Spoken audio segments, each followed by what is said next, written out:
Okay, let's start. So, yeah, I'm going to talk about OneLake. So, I always ask, and I did a lot of sessions, how many lakes do we have in Fabric? 1, 2, 3? Only one. And I thought someone said it in the poll, oh, the name is already OneLake, so it should be one. So, yeah, so OneLake. And I will explain you everything today. So, let's start. So, my name is Erwin de Kreuk. I'm a principal consultant working for InSpark, a Microsoft partner in the Netherlands. I'm the lead for the data and AI team, and I'm also a data platform MVP. Working for Fabric, I think, on more than 2 years. So, I've done, like, I think 1 year ago, so next week, 1 year ago, Fabric changed his name, or the private preview name went to Fabric, it went public preview. In November last year, it went GA. And now we are here. So from public preview to build next week, a lot of new announcements again.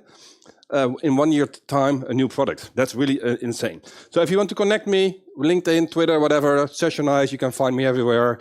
If you want to connect, I'm writing blog posts as well. Not that often. I need to do that to find more time to write more down, but it will happen. So what I already said, I work for InSpark, and we help organizations accelerating their digital transformation with Microsoft impactful solutions and expertise. So we are only doing Microsoft native solutions. So today we have a lot of sponsors. You have to visit them because the sponsors are making this happening. The party tonight because of the sponsors. The food because of the sponsors. So just visit them and say hello and get some things over there. So for today, I've created a small agenda. And yes, if you have questions, don't worry, ask them. Even for the people online, welcome today. If you have questions, just ask them in the chat. We have 2 moderators over here who will ask the questions to me. So we will talk a little bit about OneLake, shortcuts, external data sharing, and if we have some time left, we do some recaps. And yes, all my demos are going to be live. So back with me. So a world aways with data. And I think what we all currently see, how do you translate data into a competitive advantage? If you currently look, and probably you have seen this picture before, but this is the current landscape. How are you going to maintain that in that basement, what you already said? This is impossible. So even if you look to all the Azure data services like Azure Data Factory, Databricks, Function Apps, Synapse Analytics, Azure Data Sharing, there are a lot of data lakes, key vaults, private endpoints. There's a lot of things to maintain even in Azure already. And then your company is saying, yeah, but we do also something with AWS or with Oracle or all other clouds. There's a lot of things to work. And that's what one of the reasons is that this statement is used like unify. I'm the chief information officer, or I'm the chief data information officer, and I don't want to be the chief integration officer. So help me to unleash my data. And that's what, like one of the statements, what we are seeing as well.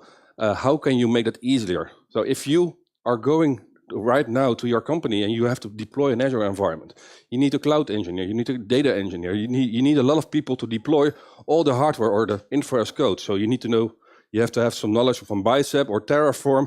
There's a lot of knowledge to be involved. And now we will have a SaaS platform. So who is already using Microsoft Fabric? Woo. In the poll, I saw that you heard about Fabric. Do you know a little bit about the details of Microsoft Fabric? Do I have to do a short introduction, maybe? Yeah? Okay. Oh, I didn't prepare that one. But don't worry, I can do that. So Microsoft Fabric, what we said, it's a complete analytical platform. It is a unified product and experience and architecture as well. It's a SaaS solution. So yes, if you have Power BI, you have Fabric as well already. The only thing you need to do is to start a trial license or to buy capacity, because that's the difference. There is no pay-as-you-go model anymore. Now we have capacity-based cost, and that's a little bit different. And yes, we can talk 2 hours about capacities, and we're not going to do that today. But if you look to the whole scene, we have a complete analytical platform. It's unified. There are Azure OpenAI Copilots, because we have to say Copilot AI in every session, because that's marketing, of course. We are going to talk about the lake-centric and open. So we are going to talk about OneLakes. We are going to talk about one copies. We are going to talk about how we can always sync the data. And yes, it's empowered for every user. So even like what you're used to do, to be in with Power BI, it's almost the same in Fabric. You have insight and actions. The same look and feel as Office. So that will work. And of course, security and governance are coming in there as well with the new Purview coming in this week. So the new Purview, if you go to Purview, this week we have a new experience, new portal has been rolled out in West Europe, if you're in the West Europe region. And secure by default. Because a lot of people said, one security, so we don't have security. Of course, we have a lot of security, but we're going to enhance the security even more. And hopefully I can show you a little bit of that new enhanced security as well in the OneLake. So the focus will be today on one of the pillars. Because if I have to explain the 4 pillars, that's going to be a workshop day. And I think a lot of people of you did a workshop already yesterday with Fabric. So if you look to Fabric, just like a short introduction, on the top you will see all the different experiences. And that means actually that if you're a data engineer, you can go directly to the data engineering experience and you only will see within your environment data pipelines or data flows, the things you need to do, or what the most you do. You can do everything, but that's our most visible things for you. And that's the same for data science, for data warehousing, or real-time analytics. So how many people are using real-time analytics? Event streaming analytics? No? Okay. So Power BI and Data Activator. And I think there's today or tomorrow, Lars will do a session on Data Activator as well. It's a new kit in town. It's like you can create alerts on Power BI reports and it will automatically send to Teams or to Outlook. Okay, this KPI went down or this KPI went up. Or even if you use real-time data, your freezers +5 instead of -20, that kind of events. Everything is AI assisted. So watch Build next week.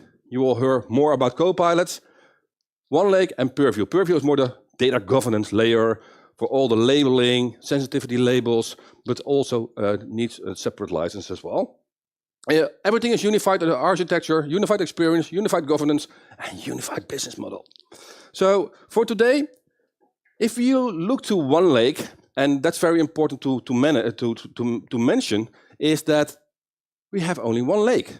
And that means that every storage account under the hood is SaaSified. And actually the OneLake is just like a virtual layer on top of all these storage accounts. But instead of that you are deploying a storage account, Microsoft is deploying the storage accounts for you. So that means if you have different regions within your company, for example, you have a region in the US and you have a region in West Europe, that if you buy 2 different capacities, the storage will be there in that region. Yeah, so the capacity will follow, or the storage will follow the capacity location where your data is stored. Very important to know that. But still, if you want to interact between these different capacities, no problem, because we have how many lakes? One lake. So then you can define everything in different workspaces. So a workspace is connected to a capacity, and in the workspace you can create different artifacts like lake houses, warehouses, KQL databases, etc., etc. So if you look to that OneLake for data, so if you look to OneDrive, it's actually the same. I have a document on my laptop. I can share it with you. You can read it, or you can edit it, or you can even download it. On the moment I delete the document, it's gone on your place as well. But you can easily share, but the physical storage location is my OneDrive, not your OneDrive. And that's actually the same what you're gonna see today as well, with all the different possibilities with shortcuts and that kind of stuff. One copy of the data. So you will save cost with your storage account as well. Instead of creating a copy of copy, you will have one copy of the data. What I already said, everybody who's using Power BI have already Fabric. So how many people have seen Fabric in their Power BI tenant? Okay, a little bit more. And what I always said, all the workloads are closed, so capacity, workloads of our workspaces, and then you have all the workloads, pipelines, data flows. So how many people are using Data Factory or Synapse Analytics? You can start working tomorrow with Fabric because it's almost the same. I think for 99% it's the same. All the data is like, even like what you have in the storage account. So if you look to ADLS Gen 2 with the High-Level namespace, it's working the same in Fabric. And if we want to apply labels like internal, external, or confidential, it's automatically applied. And the great thing is, I will show you later, if I change on the top level my label, every related artifact or item type they called is changed automatically as well. And so then you can apply a label to a Power BI report that people only can see the report in the web interface, but cannot download or make screenshots of that report, for example. And the great thing of Fabric is that every language we are using, so SQL, Spark, how many people are used to work with Spark, Python? Cool. So I can talk with Spark to your customer 360 database, with SQL, and even in some circumstances with KQL or other models. So we have a serverless compute, like we have in Synapse. So how many people are using serverless compute in Synapse Analytics? A couple of them. So it's the same compute, but more powerful, because with the power for the Synapse Analytics is less powerful as this one. We have more power over here. So I can now use every data under the hood is delta parquet. So that's a format parquet with metadata included, and delta is the format of the files. Is stored over there, and I will show you later on as well how that works. So every language can now talk to the same data, because every language will talk to delta parquet. Let's talk about shortcuts, because that's one of the great things we have in the OneLake. One copy of the data. So how can you create a single version of the truth? Is by creating shortcuts to different workspaces, for example, or to easily share data with other people within your company. So very important, within your company. Did you get mad already?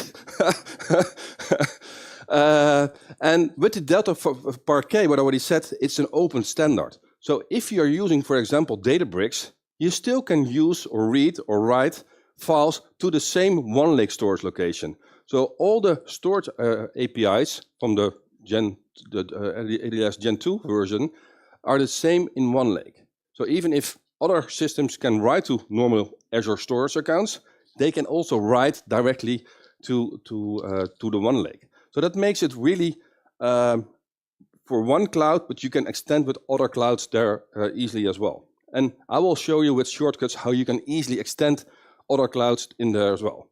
And what I already said, it's just simple connecting. So a shortcut, what does it mean?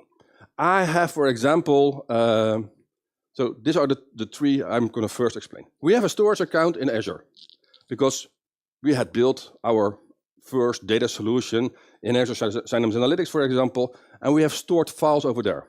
That can be Parquet files, that can be Delta Parquet, that can be CSV files, whatever kind of files you want to have, even pictures. You can create a shortcut to one of your lake houses. So lake houses is one of the item types within Fabric where we can store files, but we can also create tables over there. And we can connect to that lake house by a Spark engine or by a SQL engine, which I will show you in a couple of minutes as well.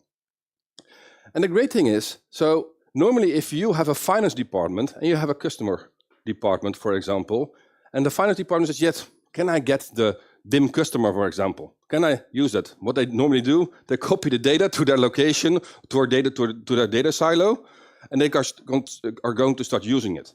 And then the HR department is changing something in the DIM customer on their side, and they are out of sync. That's a normal situation which is happening really a lot. What you now can do is that you can create a shortcut from one workspace to another workspace.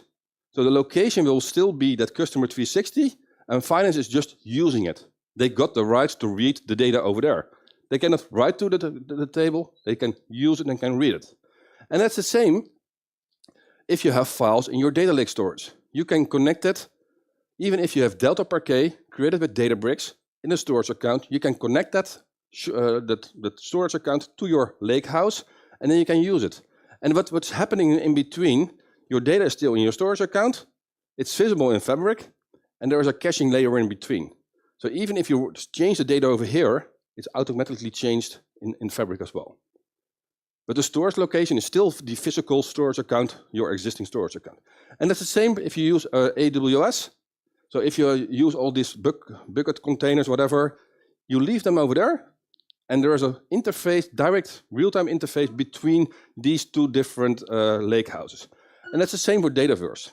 So I don't know how many people are using Dataverse, but if you have CRM or Business Central or whatever, there was a lot of work to get that data almost real-time back to your storage account. Now you can directly bring it to your Fabric Lakehouse, and you can directly start building your reports on top of it, if you understand the Dataverse model, of course. Because that's very, very important as well to understand that one. So there's a lot of things. That's the same. I have real-time data. I can create a shortcut to my KPIs. I can reuse it. I can aggregate the data over there.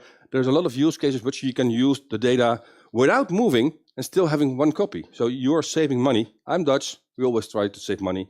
So only one copy of the data is only paying for that storage account and not for 3 or 4 or 5 times. Since, I think, 1 month, we have Google Storage in public preview as well. So you can start using it. You can enable it, enable that one, but it is still in public preview. So public preview means for this kind of stuff, don't use it in production, but you can start testing it if it is working. And maybe after build, we don't know, it will go to GA. So what is a shortcut? So there were not a lot of people using Fabric, but the people who are using Fabric, did you use the shortcuts already? Cool, 3 people. And what was your experience? Huh? Very nice. Yeah? Okay, cool. So what has actually happened? So if you look to a shortcut location, so this is our OneLake. We have the local data, which already was there by a pipeline or data flow, or maybe you brought it yourself over there. But we have also the remote data. Looking to remote data, we have a couple of transaction files over there. And if you look to that one, that remote data folder is looking to the location in a storage account. So in my Gen 2 storage account. So the files are still there, but you will see a virtual copy within your lakehouse. So you can directly start creating other processes on top of that one. And if the file is updated over there, it's automatically updated over here. So it's really, really, really real time. So before I continue, any questions so far? Are there any questions online? Come on, online people, you have to ask questions as well. So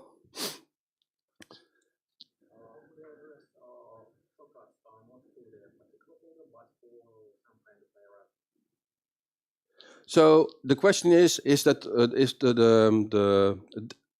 the shortcut to a particular folder or to the hierarchy? So that really depends. So if I say, it depends what you're using. So there are 2 different options to use shortcuts for files and for tables. If you use files, you can select the folder in your data lake storage, and then you will have all the other folders as well.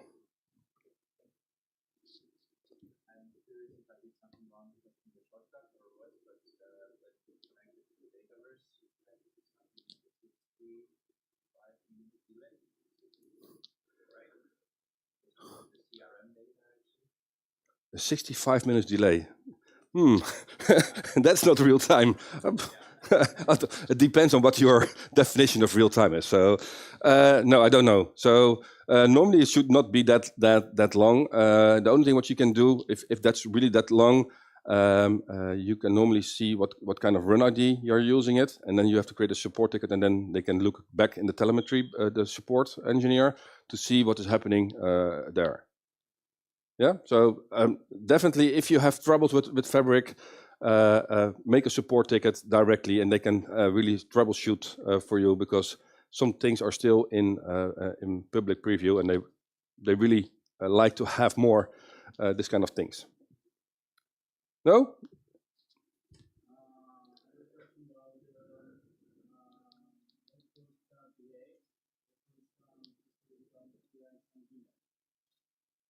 How shortcuts behave with a VNet?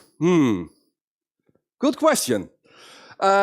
Yes, I will show you later on how that works. But normally, if you have a storage account with a private endpoint, yeah, so that's behind the firewall, you need, at first thing, you need an F64 capacity for that one. And then you can create private endpoints in your workspace to the storage account, or you can use, that's new, you can define the trusted workspace identity, that you can trust the workspace that Fabric is allowed to read over there, that it will be seen as allow Azure services to connect. But I can show you, so, but you need an F64. Yes, we don't like that, but you need it.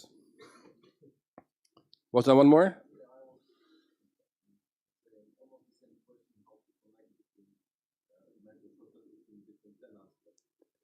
But different tenants, I will show you later on.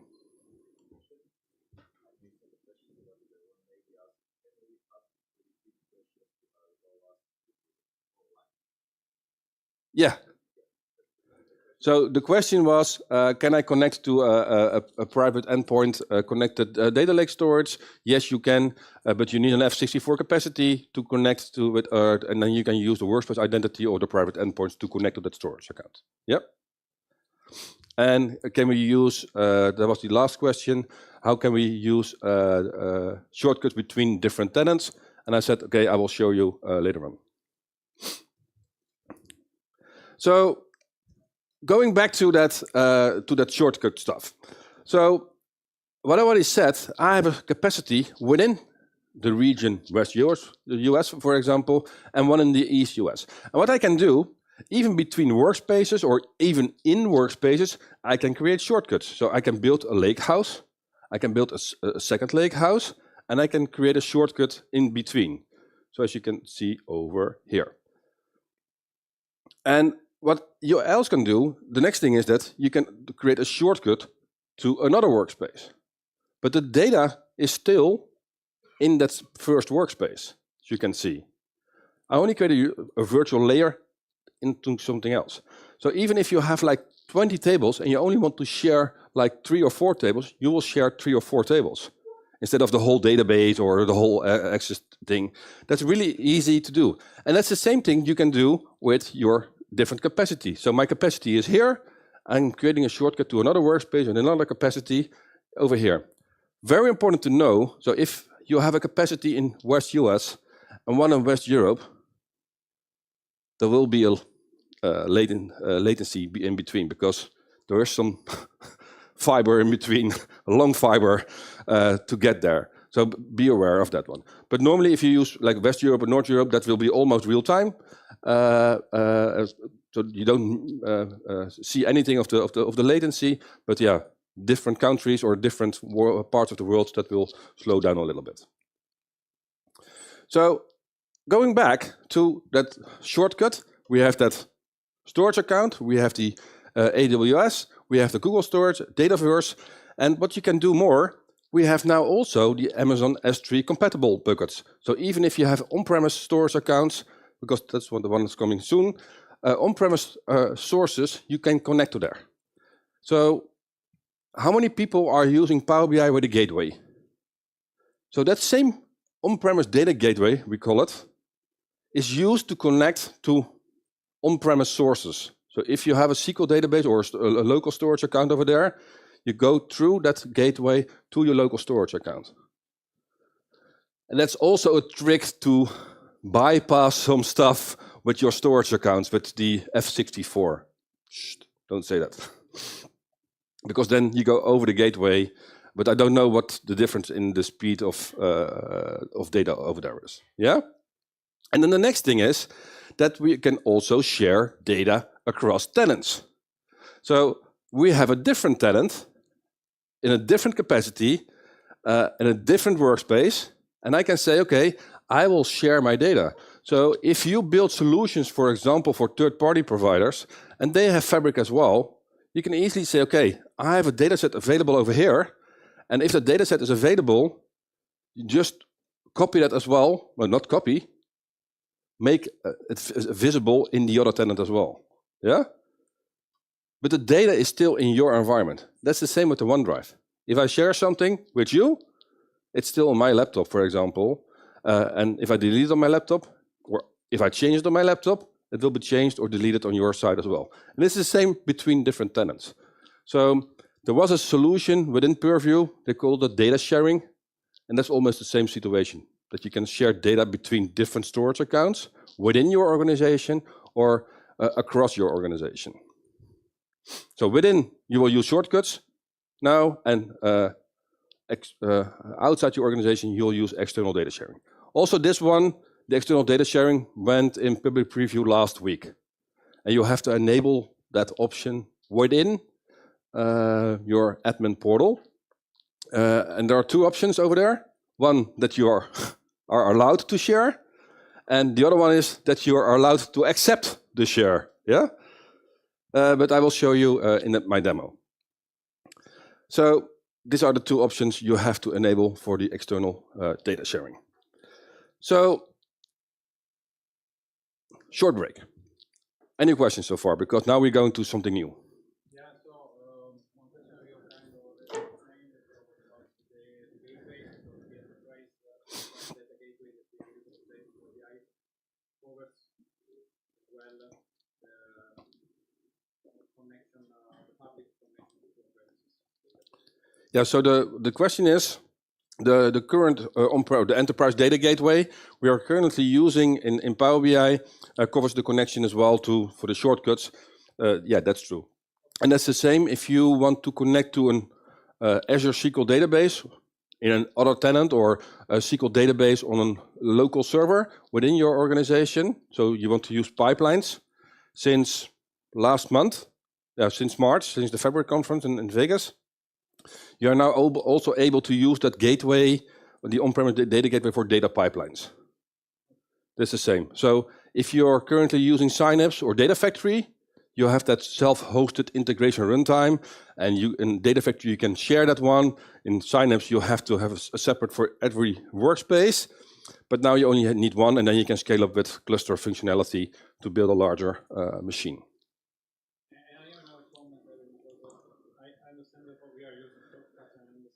I'm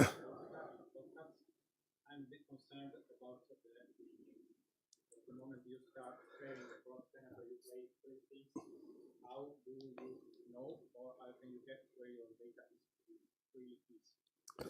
So the question is that there are concerns if you're going to start using shortcuts about all the lineage and that you cannot find your data anymore. I have the same concern. And I don't have an answer yet.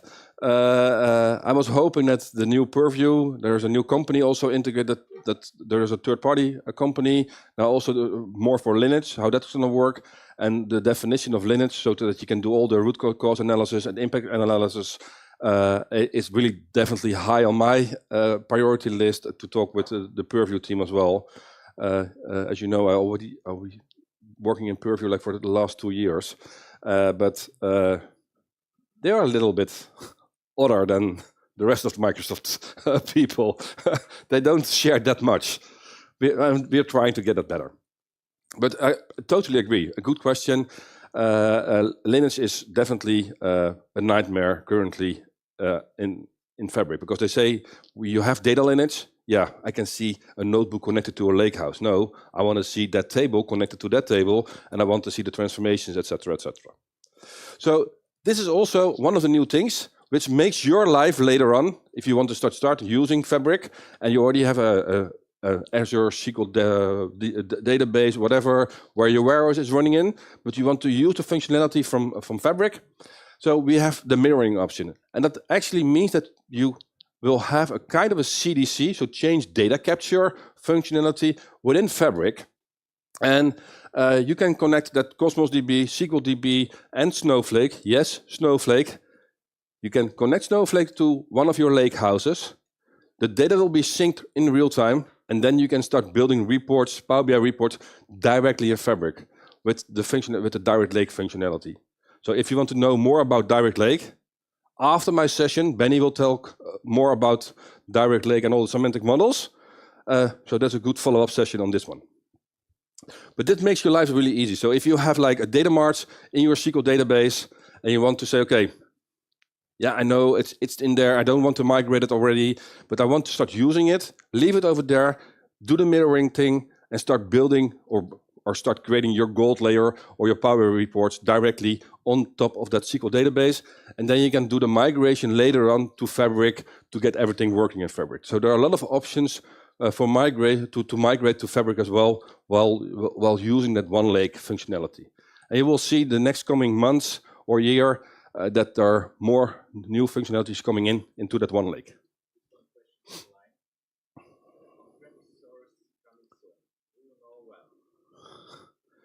So I think Prati was there as well at the MVP summit.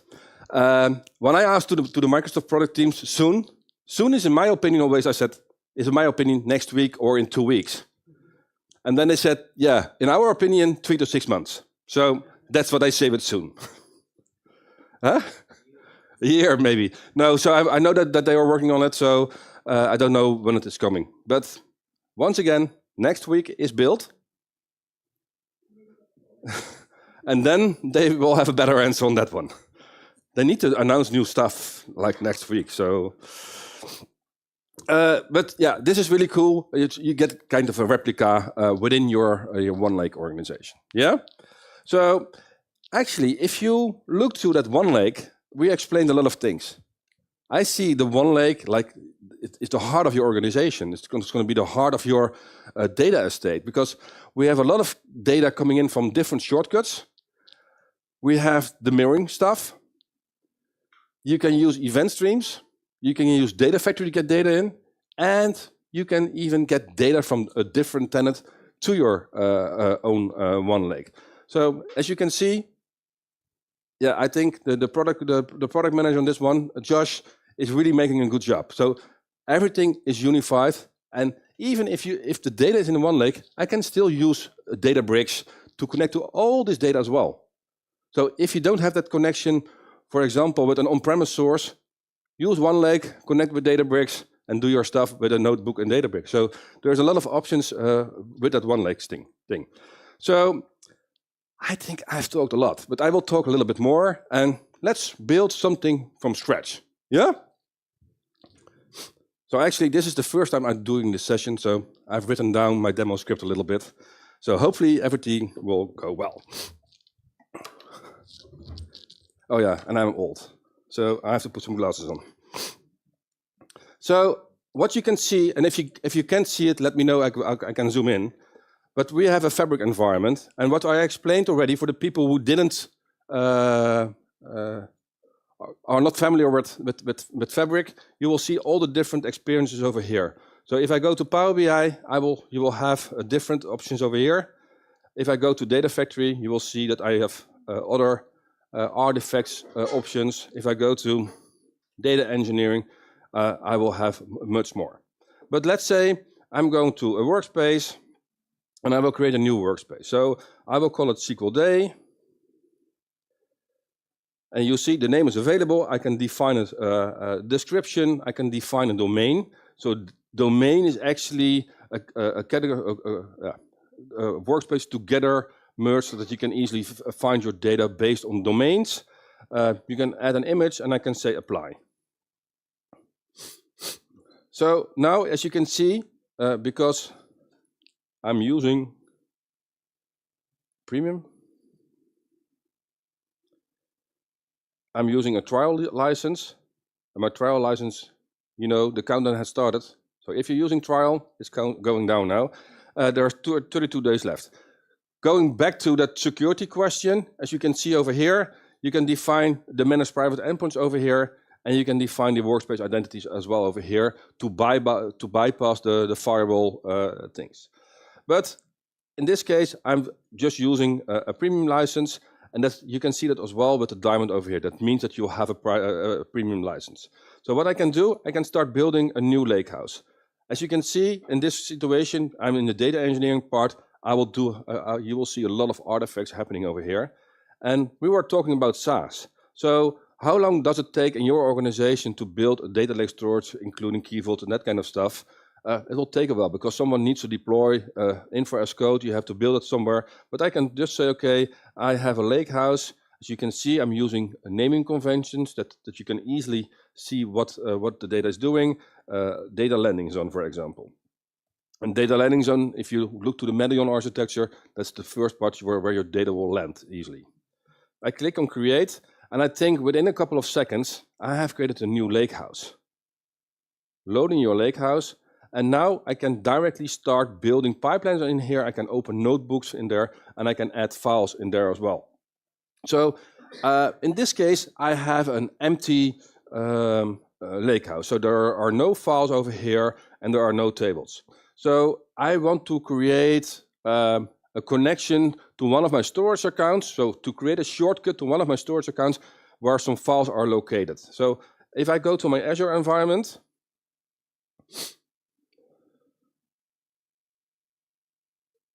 I can go to my storage account over here, and now you will see I have a storage account. What you need to do is you need to go to your endpoints, and you have to copy this primary endpoint. So I can click on copy, and just to show you, I have some files in landing. You will see some files over here, yeah? So going here.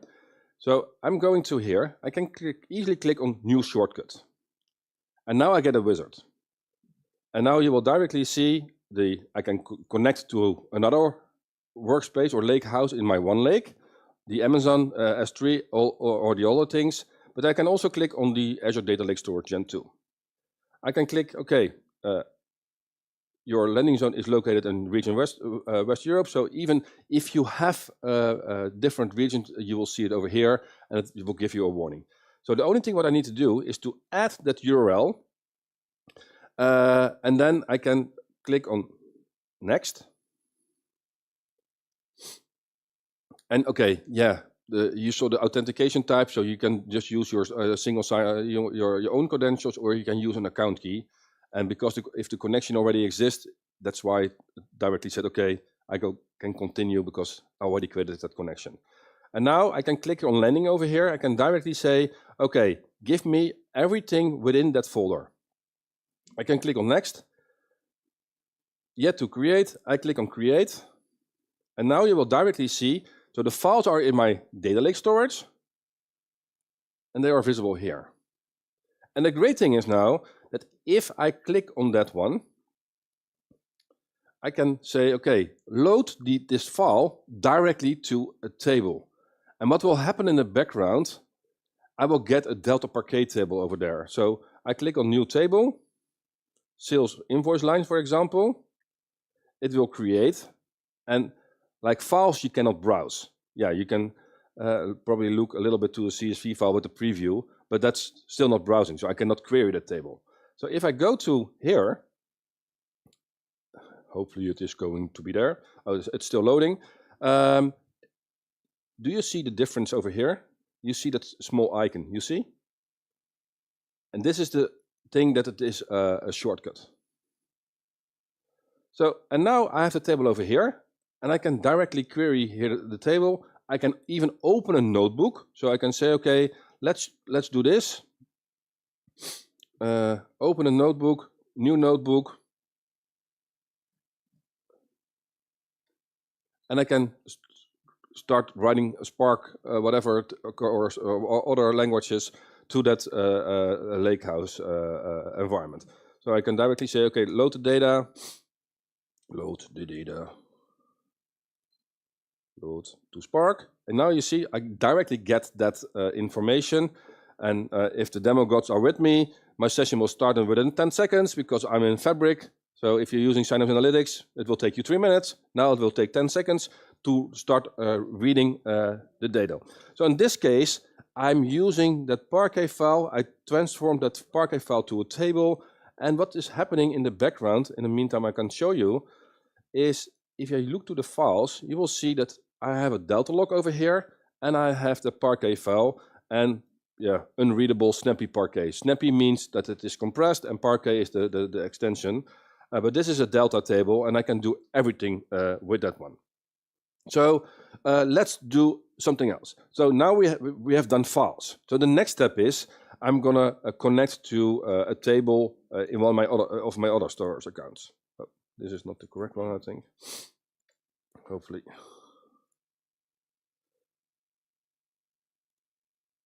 So in this case, I have a delta parquet file already within my storage account. Yeah. So again, I need to go to my storage account. I need to go to that endpoint. I'm gonna get that endpoint, and now I'm gonna create that shortcut over here. So I click on New Shortcut. I say S3 or S3 ADLS Gen 2. And as you can see, I can still edit the connection with different connections, so account key, organization account, a SAS token, or a service principal. But I leave it like what it was. I will do it again, because otherwise I have to type in all the something.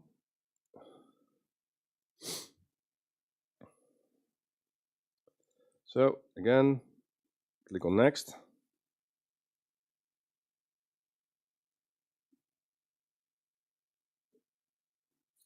I can go to that intermediate folder. And now you are asking the question. Now I really have to select the tables, because you cannot do the hierarchical namespace over here. You have to, because otherwise you cannot say, okay, there are 10 tables over here. No, you have to click them. But yes, you can directly. So I don't have to drill down. So I can sales address, I can customer, I can go product category, the product category. I click on next, create. And as you can see, these tables are now created over here, and I can directly start querying them with a notebook or even with a SQL endpoint, because not everybody likes Spark. So what we can do, because if we create a lakehouse, we will have two options. We also get directly a SQL analytical endpoint. So if I go to the SQL analytical endpoint, all my tables should be here somewhere.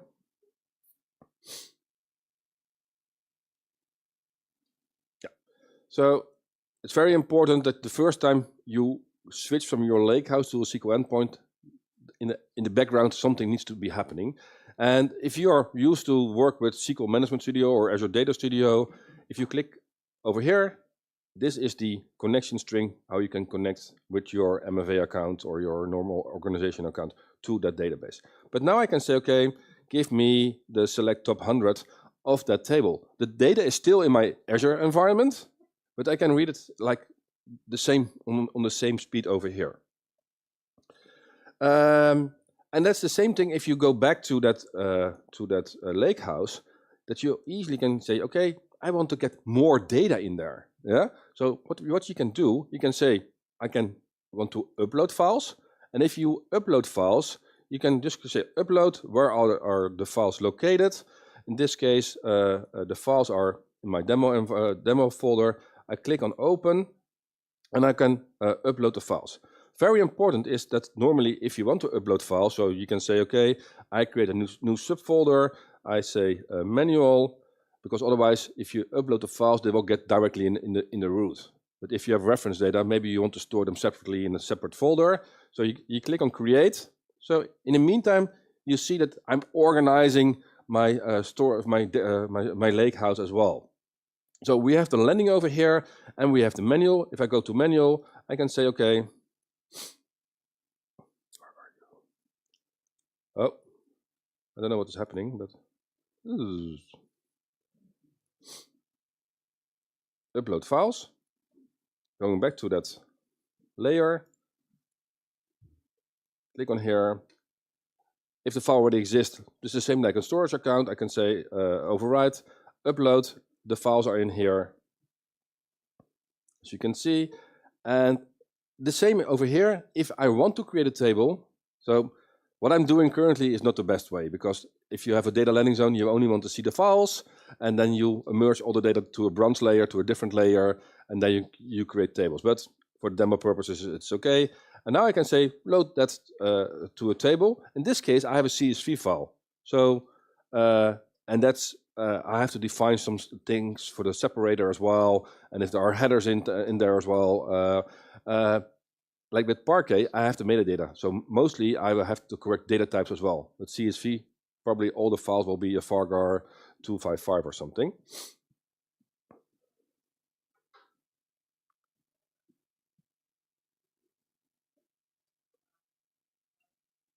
So it's just loading the data in there.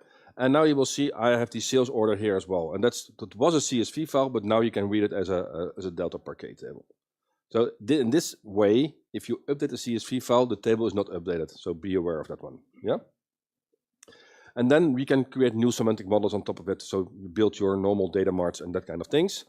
So we were talking about security. So currently, if you look to the security part, it's like the same as in Power BI. We have admins, we have contributors, we have members, and we have viewers.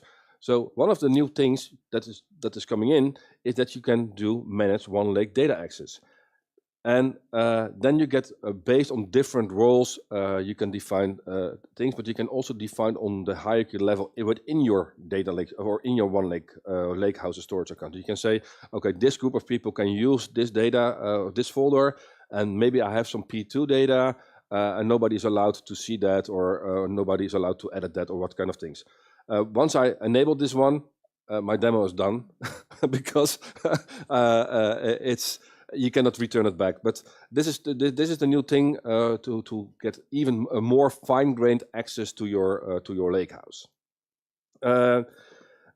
What I can show you more, I can show you that we can also build a data pipeline. And this is the same thing. I can start building a pipeline and then write data to my lakehouse. I'm not going to show it in completely, but you can use a copy activity from your source to your destination. But if you copy data from your data lake storage to OneLake, then you're copying data. So then you still have to, on two places, the same data. And then you have to, every time, if you do a change, you need to do a copy again. Yeah. So very important to know that that one as well. And then we can also do the OneLake or the external data sharing. So what will happen if you go to one of your admin portal settings, and I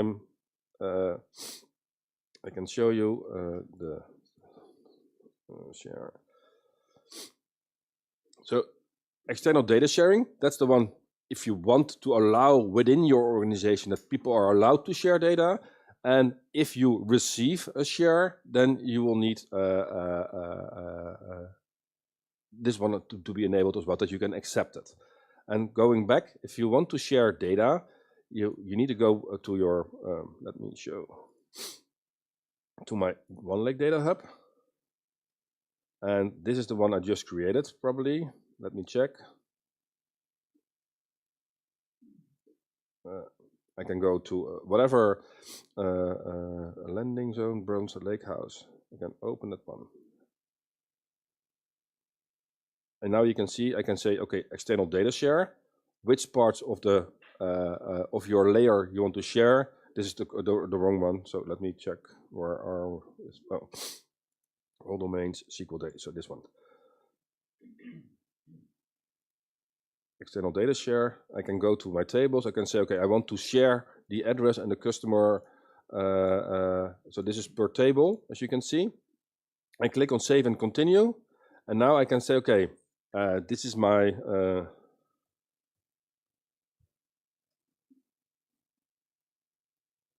as you can see, it's directly saying, okay, this is the is outside your organization. If I click on send,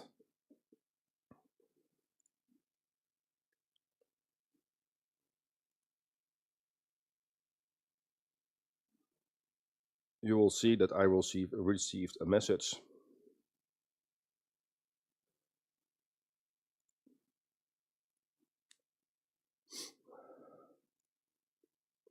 I should have received a message, or it's coming. But you need to have that message before you can continue. So that it is not like, what I want to see actually is like, if I go to my tenant my other tenant, that if I log in again, that I get a pop-up message like, okay, someone shared data with you. Do you want to accept that link or not? But no, I need to go to my email and then say accept. So that's one of the things we need to mention to Microsoft as well. So, and now you will have that external data sharing enabled in your other tenant as well. So even then, if you change the data over here, it will be changed on the other side. Yeah? Questions so far? The data format, you are sharing the link,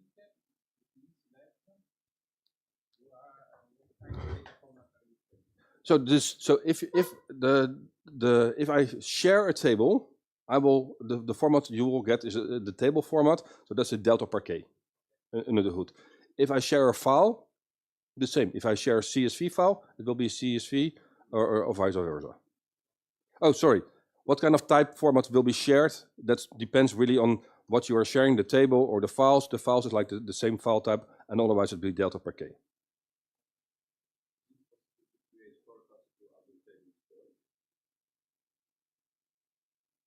Is it possible to create shortcuts to Azure Table Storage?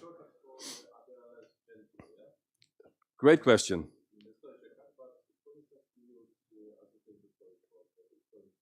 I don't have the answer yet.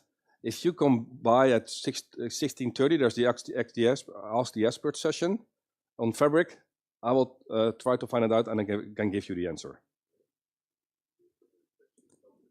Yeah.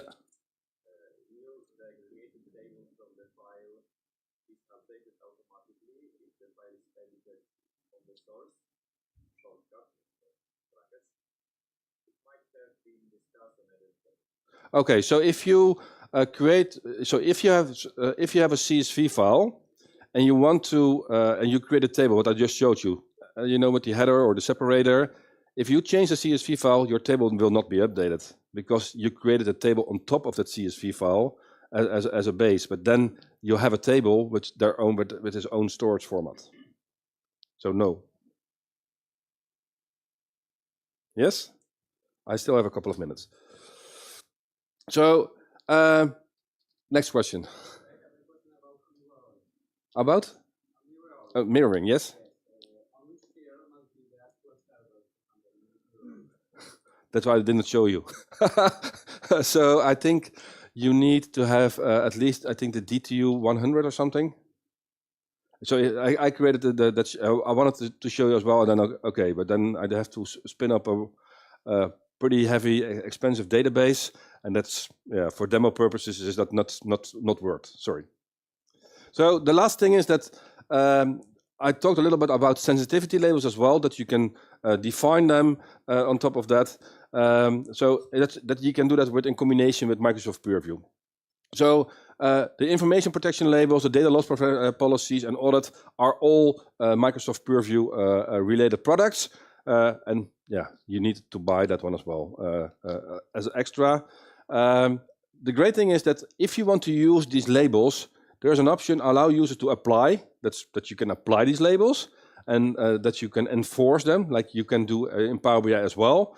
And then if you enforce them, it will work on every product which is connected to OneLake. So for your pipelines, for your Excel, if you want to connect to your models, for Power BI, that label will be inherited through all the different layers, which is pretty cool. What I can show you as last thing, and then I can take some more questions. So if I go to one of my workspaces, and in this case, going back to that SQL day, and now you will see, where are you? That I have a sensitivity label from internal. If I change that one, so I can go to settings, I can say sensitivity label, I want to change that to external, and now you will see that option apply to downstream items.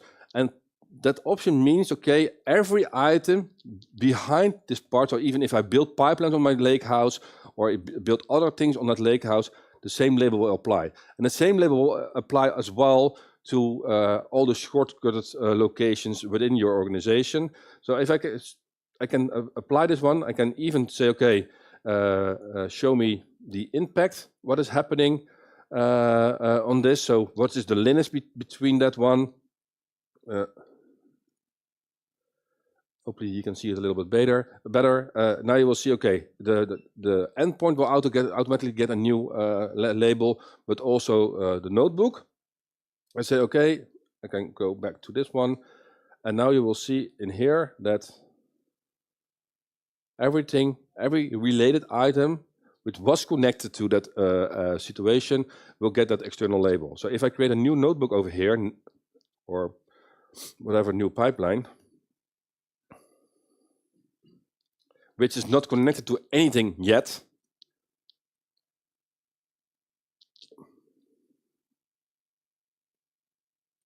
it will take a while.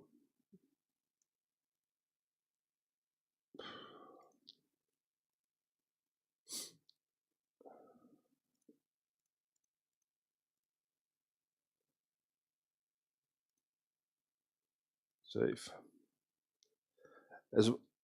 Here is the same reason, label internal, but because it is not connected, it will stay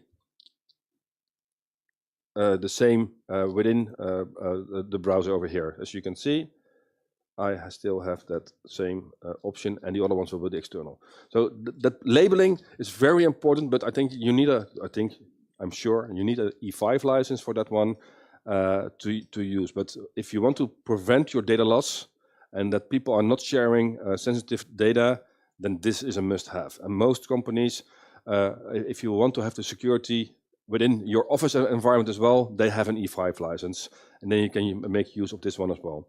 I just wanted to mention that as last part of my session. So are there any questions left? Because we have a couple of minutes left, or 2 minutes left for some more questions.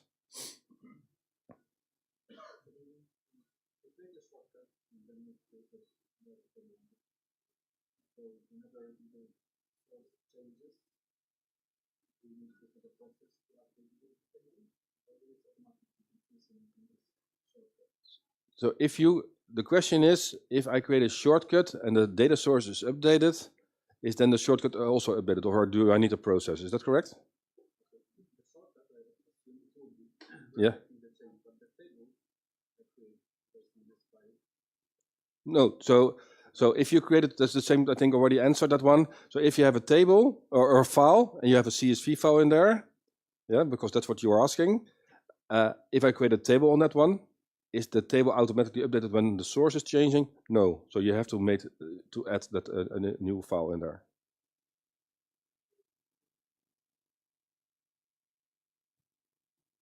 Is there any people experience working with sensitive credentials? When you define, so you're asking, is there any key vault integration available? Not key vault itself, but functionality. So you are not giving actual passwords to people who configure the connectivity or integration, but they will simply use the name of the. So the question is there any key vault integration or things available within Fabric? Not natively. So that's the first answer. They are working on key vault activities, like in pipelines, but you can use if you use notebooks, and in the notebooks in Spark, for example, if you want to use a key vault, you can connect to the key vault, and then can use the secrets from the key vault to get the correct password or the correct connection string if you want to do it. So you can still use the same key vault which you are using in Azure, but then use the MS Spark utils to connect to that key vault. It's more like a little bit technical, but not like native really visually. Not yet.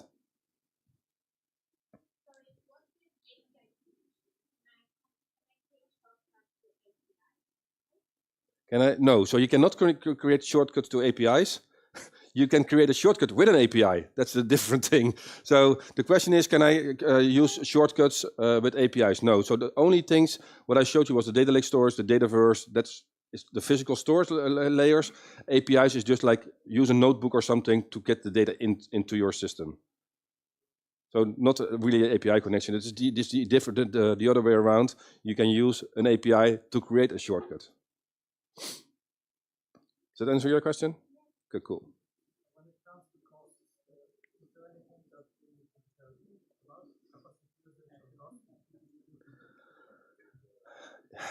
Concerning cost.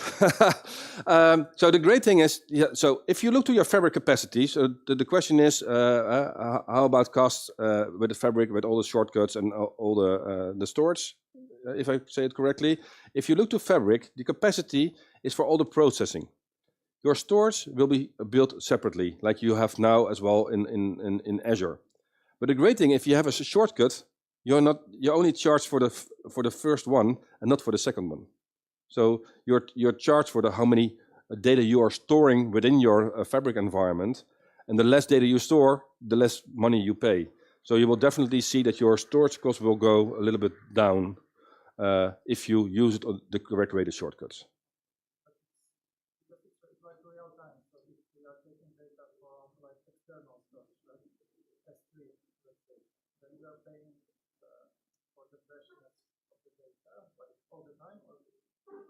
No, so the caching is that's not in the bit, so that's for free. That's the same with mirroring. Currently, it depends on what kind of capacity you have. You have a certain amount of free data transfer. Yes. Hello.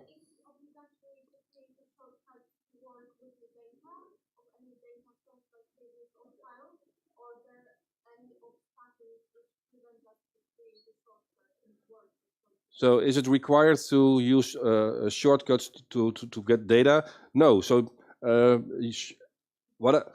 so normally you use shortcuts only if you want to share data to other workspaces. So for example, if you're I have a workspace, I built a lot of data with HR data, for example, and I want to share the employee table to the finance department. So I, as a HR manager, I'm responsible that the data is correct over there, and then I can share the data with a shortcut to finance, and they're using the same data. They cannot manipulate the data anymore, they can only reuse the data. Yeah. Share the data internally or reuse it again in another workspace. That's also a kind of a security, that you don't share all the data, but only parts of your data. Yeah? So I think I've got a sign, stop. Red sign, stop. If there are any questions left, I will be at the Ask the Expert at the end of the day, 16:30 or something like that. Just check the schedule. If you want to connect, you can also ask questions through the Wova app, I think. I will answer them as well. And just to say, yeah, thank you. Thanks again to all the sponsors.